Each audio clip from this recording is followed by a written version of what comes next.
While the second set of Democratic presidential candidates faced off last night, NBC was busy fact-checking them. NBC Digital reporter and resident fact-checker Jane Timm joins us now. Jane, how did the candidates do when it came to telling the truth overall?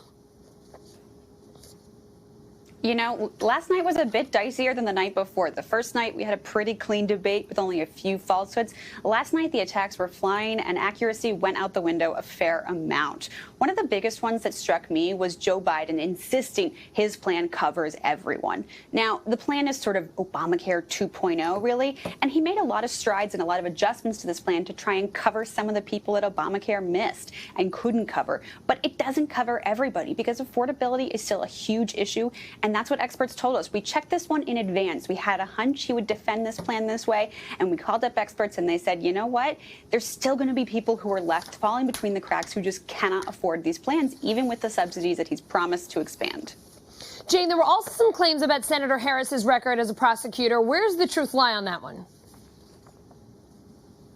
You might remember Joe Biden saying, Google Kamala Harris and 1,000 prisoners released. That was kind of a little bit of a confusing, muddled story he told, but the overarching thing he was pointing to actually was a correct story, that disclosures in her office had been sort of an issue, how much prosecutors had to tell defense attorneys about the witnesses that the police put on the stand.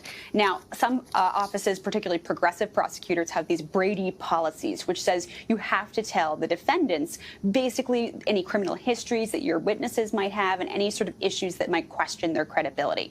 Now, Kamala Harris had been encouraged to have a policy like this, and she'd sort of waited on it. She demurred for a number of years, and that blew up in her face in 2010 when there was a crime lab scandal where 1,000 charges were actually dropped or dismissed because the technician was found to be skimming cocaine off for personal use, and that technician had also had a criminal conviction. So if that technician's criminal conviction had been disclosed to prosecutors, or defense attorneys rather, she probably wouldn't have been on the stand, and her work and her testimony wouldn't have been so crucial in all those cases and left this sort of big mess. And Kamala Harris was blamed for this. Joe Biden did have one detail wrong in that story. Okay. He said that she never put a Brady policy in place. She did indeed.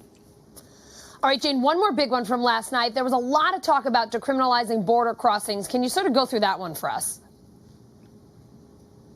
Yeah, this keeps coming up, especially with Julian Castro, who says that he wants to get rid of Section 1325, which is, long story short, the part of the criminal immigration code that says that it's a crime to cross the border illegally. It's already a civil offense to be in a country that you don't have legal authorization to be there, but he wants to decriminalize it. And he said last night it's the only way to stop family separation policies. Now, this is sort of an opinion of his, but history doesn't back him up totally because we've had that policy for years. Section 1325 has been on the books for decades, and the family separation policy, just for the Trump administration.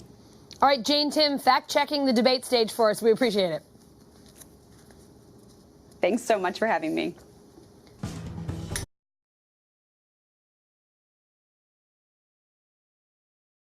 Hey, NBC News viewers, thanks for checking out our YouTube channel. Subscribe by clicking on that button down here, and click on any of the videos over here to watch the latest interviews, show highlights, and digital exclusives. Thanks for watching.